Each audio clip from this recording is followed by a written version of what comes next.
ദേവമനുഷ്യൻ്റെ സ്നേഹഗീത അധ്യായം 152.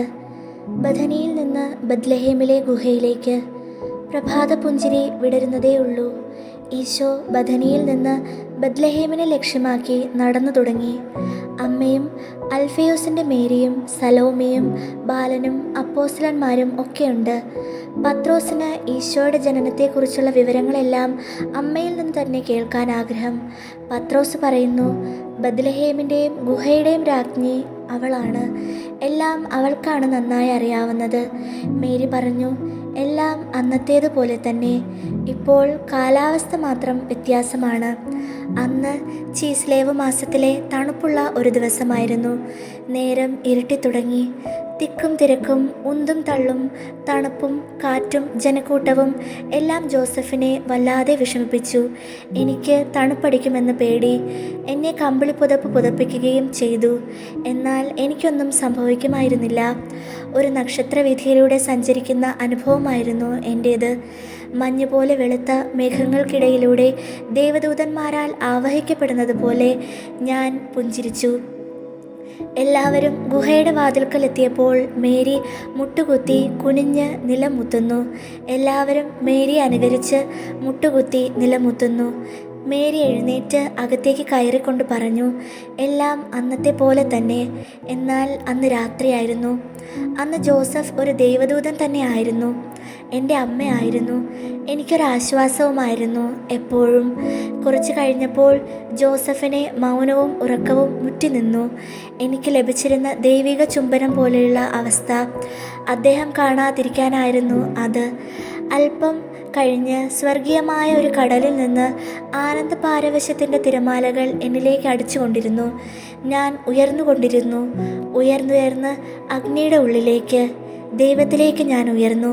ഓ, ആ രാത്രി നീ എന്നിൽ നിന്ന് പിറക്കുകയായിരുന്നു.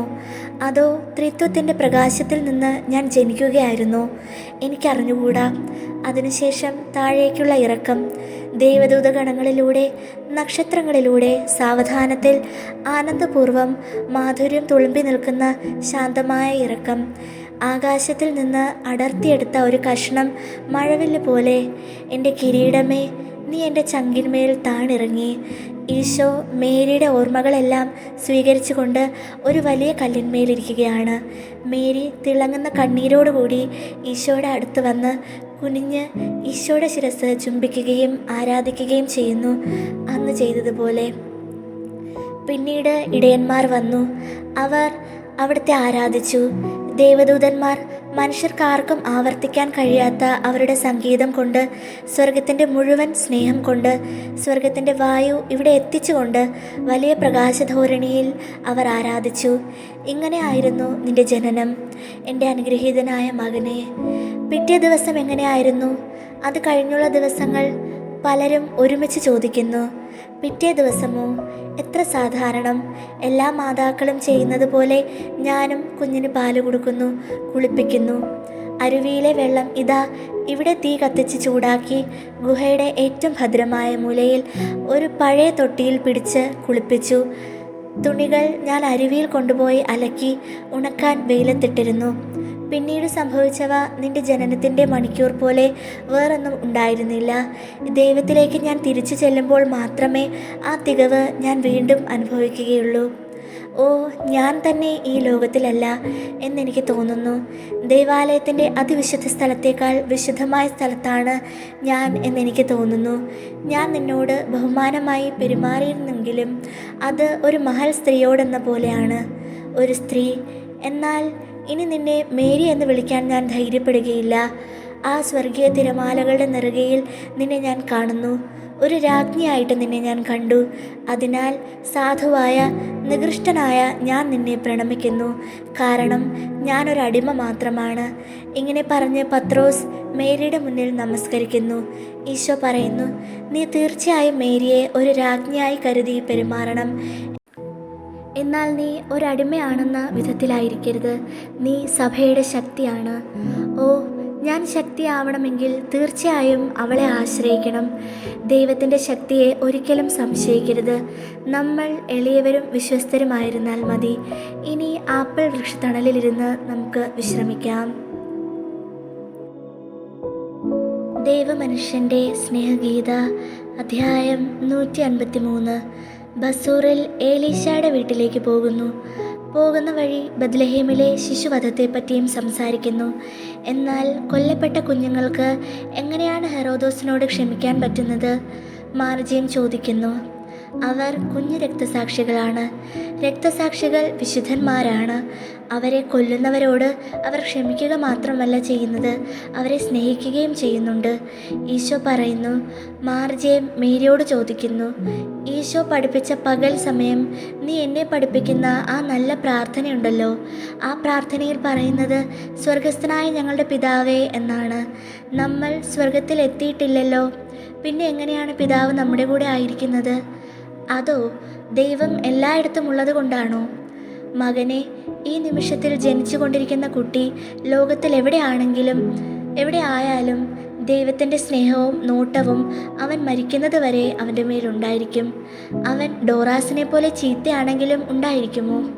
ഇത്രയും നല്ലവനായ ദൈവത്തിന് വളരെ ചീത്തയായ ഡോറാസിനെ സ്നേഹിക്കാൻ കഴിയുമോ? മാർജിൻ ചോദിക്കുന്നു. ദൈവം അയാളെ അനിഷ്ടത്തോടും ദുഃഖത്തോടും കൂടെയാണ് നോക്കുന്നത്. അയാൾ അനുതപിച്ചാൽ കാരുണ്യം ലഭിക്കും. അയാൾ മനസ്സ് തിരിയാൻ നീ പ്രാർത്ഥിക്കണം. ഓ ഇല്ല അമ്മേ, അവൻ മരിക്കണമെന്ന് ഞാൻ പ്രാർത്ഥിക്കും. അവൻ്റെ ആത്മാർത്ഥമായ ദേഷ്യം കണ്ട് എല്ലാവരും ചിരിക്കുന്നു. മേരി ഒരധ്യാപികയുടെ മാധുര്യം നിറഞ്ഞ ഗൗരവത്തോടു കൂടി പറയുന്നു. അല്ല മകനെ, നീ ഒരു പാപിയോട് അങ്ങനെ ചെയ്യരുത്. ദൈവം നിന്റെ പ്രാർത്ഥന കേൾക്കുകയില്ല, നിന്നെയും ഗൗരവത്തോടെ നോക്കും. അവൻ നല്ലവനാകണമേ എന്ന് നമുക്ക് പ്രാർത്ഥിക്കാം. ഇത്ര ഉദാത്തമായ പാഠം അവന് മനസ്സിലാകുന്നില്ല. ഞാൻ അവന് വേണ്ടി പ്രാർത്ഥിച്ചാലും അവൻ നല്ലവനാകാൻ പോകുന്നില്ല. അയാൾ വയസ്സായ എൻ്റെ അപ്പനെ ഇരുമ്പ് വടി കൊണ്ടടിക്കുന്നത് ഞാൻ കണ്ടു. ഇരുമ്പ് വടി കൊണ്ടടിച്ച് മരിക്കുന്നവനെ പോലെ ആക്കി. എന്നിട്ട് മുഖത്ത് തൊഴിച്ചു. വേദന നിമിത്തം അവൻ വിറയ്ക്കുന്നു, കൂവുന്നു.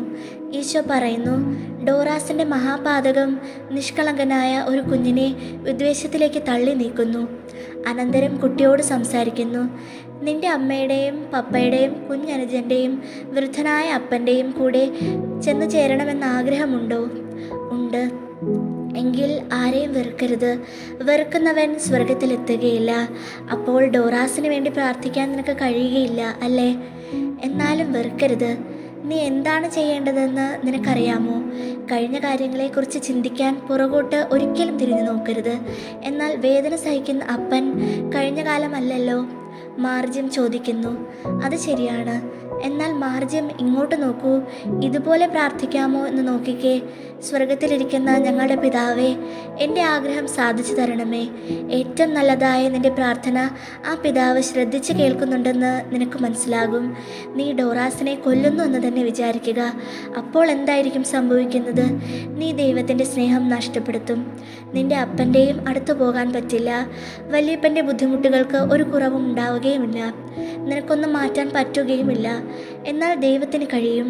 അത് നീ ദൈവത്തോട് പറയുക. ദൈവത്തോട് നീ ഇങ്ങനെ പറയൂ, വയസ്സായ എൻ്റെ അപ്പനെയും ദുഃഖം അനുഭവിക്കുന്ന എല്ലാവരെയും ഞാൻ എത്രയധികം സ്നേഹിക്കുന്നുവെന്ന് നീ അറിയുന്നുവല്ലോ. ഇക്കാര്യം നീ ശരിപ്പെടുത്തി തരുമോ? കാരണം നിനക്കെല്ലാം ചെയ്യാൻ കഴിയുമല്ലോ. നിനക്ക് സുവിശേഷം പ്രസംഗിക്കണ്ടേ? സുവിശേഷം പഠിപ്പിക്കുന്നത് സ്നേഹവും ക്ഷമയുമാണ്. നിനക്ക് മറ്റുള്ളവരോട് ഇങ്ങനെ പറയാൻ കഴിയുമോ? വെറുക്കരുത്, ക്ഷമിക്കണം എന്ന്. നിനക്ക് തന്നെ സ്നേഹിക്കാനും ക്ഷമിക്കാനും കഴിയുന്നില്ലെങ്കിൽ എങ്ങനെ അത് മറ്റുള്ളവരോട് പറയാൻ കഴിയും? എല്ലാം നല്ല ദൈവത്തിന് വിട്ടുകൊടുക്കുക. എത്ര നന്നായി അവിടുന്നെല്ലാം നടത്തുമെന്ന് അപ്പോൾ നീ കണ്ടു മനസ്സിലാക്കും. ഇങ്ങനെ നിനക്ക് ചെയ്യാമോ? ചെയ്യാം. ഞാൻ നിന്നെ സ്നേഹിക്കുന്നു, അതുകൊണ്ട് ഞാനത് ചെയ്യും. ഈശോ ബാലനെ ചുംബിക്കുന്നു.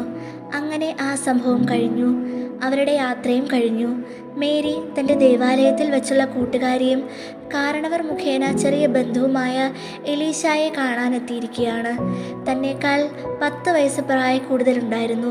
കൊച്ചുകുട്ടികളെ സംരക്ഷിക്കാൻ അധ്യാപികമാർ മുതിർന്ന കുട്ടികളുടെ സഹായം തേടിയിരുന്നു. അങ്ങനെ അവർ അമ്മയുടെ കൂട്ടുകാരിയും അധ്യാപികയുമായിരുന്നു. ആട്ടിടയന്മാരിൽ നിന്ന് അവരുടെ ഭർത്താവും 2 ആൺമക്കളും ഉണ്ടായിരുന്നത് മരിച്ചുവെന്നും ഇപ്പോൾ അവർ ഏകയും മാനസിക രോഗിയുമാണെന്നും അറിഞ്ഞ് മേരി വളരെ വിഷമിക്കുന്നു. മറ്റുള്ളവരെ ഇടയന്മാരോട് കൂടി വിശ്രമിക്കാൻ ഏൽപ്പിച്ചിട്ട് ഈശോയും അമ്മയും മാത്രം അവരെ ചെന്ന് കാണുന്നു. ഈശോ തൻ്റെ വചനത്താൽ അവർക്ക് സൗഖ്യം കൊടുത്ത് ജീവിതത്തിലേക്ക് തിരിച്ചു കൊണ്ടുവരുന്നു. മേരിയെ അന്ന് അവിടെ കഴിയാൻ അനുവദിച്ചിട്ട് അവരെല്ലാം ഗ്രാമത്തിൽ പോയി വിശ്രമിക്കുന്നു. വിനാശകരമായ വിഷാദം കൈവെടിയണമെന്ന് ഏലീശായ്ക്ക് മനസ്സിലായ വിവരം നാട്ടിലെങ്ങും അറിഞ്ഞു. അവരുടെ ബന്ധുക്കളും മിത്രങ്ങളും കർത്താവിനെ കാണാൻ ഓടി വരുന്നു. ഏലീശായെ കാണാനും കർത്താവിൻ്റെ വചനം കേൾക്കാനും അവർക്ക് ആഗ്രഹം. ഏലീശായെ കാണാറായിട്ടില്ല. അവൾക്ക് സമയം കൊടുക്കാൻ ഈശോ പറയുന്നു. പക്ഷേ അവരോട് സംസാരിക്കുന്നു. ഈശോ പറയുന്നു, ദുഃഖം ഒരു കുരിശാണ്, അതേസമയം ഒരു ചിറകുമാണ്. വിലാപം ഉരിഞ്ഞു കളയുന്നത് വീണ്ടും ധരിപ്പിക്കാനാണ്. കരയുന്ന നിങ്ങൾ എഴുന്നേൽക്കൂ, കണ്ണു തുറക്കൂ. പേടി സ്വപ്നങ്ങളും അന്ധകാരവും സ്വാർത്ഥതയുമെല്ലാം ദൂരെ എറിയൂ. ആളുകൾ കരയുകയും മരിക്കുകയും ചെയ്യുന്ന തരിശു ഭൂമിയാണ് ലോകം. ആ ലോകം കരഞ്ഞു വിളിക്കുന്നു, സഹായിക്കണേ എന്ന്. അനാഥർ, രോഗികൾ, ഏകരായിട്ടുള്ളവർ, സന്ദേഹമുള്ളവർ, മറ്റുള്ളവരുടെ കടും വഞ്ചനയും ക്രൂരതയും കൊണ്ട് വിദ്വേഷത്തിൽ കഴിയുന്ന ആൾക്കാർ, ഇങ്ങനെ എത്രയധികം ആളുകൾ സഹായത്തിനായി കേഴുന്നു. ഇങ്ങനെ കരയുന്നവരുടെ പക്കലേക്ക് പോകൂ. വിസ്മരിക്കപ്പെട്ടിരിക്കുന്ന ആളുകളുടെ ഇടയിലേക്ക് പോയി സ്വയം വിസ്മരിക്കൂ. നിരാശരുടെ മധ്യത്തിൽ നിങ്ങൾ പ്രത്യാശയുള്ളവരായിരിക്കുവിൻ. തങ്ങളുടെ സഹോദരങ്ങൾക്ക് നന്മ ചെയ്തുകൊണ്ട് സ്വർഗം നേടാൻ ആഗ്രഹിക്കുന്നവർക്ക് ഈ ലോകം തുറന്നു കൊടുക്കുന്നു. നന്മ ചെയ്തുകൊണ്ട് ദൈവത്തോടും ആരെക്കുറിച്ച് നമ്മൾ വിലപിക്കുന്നുവോ ആ പ്രിയപ്പെട്ടവരോടും ഒരുമിപ്പിക്കാൻ ധാരാളം അവസരം ലഭിക്കും. ഞാൻ മരിക്കുന്നത് വരെ നിങ്ങളോടുകൂടി ഉണ്ടായിരിക്കും എന്ന് നയോമിയോട് പറഞ്ഞ റൂത്തിനെ അനുകരിക്കൂ. അവനവൻ്റെ സ്വന്തം ദുഃഖത്തേക്കാൾ വലിയ ദുഃഖങ്ങളുണ്ടെന്ന് റൂത്ത് ഗ്രഹിച്ചു. ചെറുപ്രായത്തിൽ വിധവയായ അവളുടെ ദുഃഖത്തേക്കാൾ ഭർത്താവും 2 പുത്രന്മാരും നഷ്ടപ്പെട്ട അവളുടെ അമ്മായിയമ്മയായ നയോമിയുടെ ദുഃഖമാണ് വലുതെന്ന് റൂത്ത് മനസ്സിലാക്കി. റൂത്ത് നയോമിയോട് കാണിച്ച ദയ കൊണ്ടാണ് ലോകത്തിന് മിശിഹായെ ലഭിച്ചതെന്നും ഓർമ്മിക്കുക. കാരണം മിശിഹ ദാവീദിൽ നിന്ന് വരുന്നു. ഓരോ സൽപ്രവൃത്തിയും മഹത്കാര്യങ്ങളുടെ ആരംഭമാണ്. കുറച്ച് ദിവസത്തേക്ക് ഏലീശായുടെ കൂടെ താമസിക്കാൻ മേരി ആഗ്രഹിക്കുന്നു. ഈശോ അതിനനുവദിക്കുന്നു.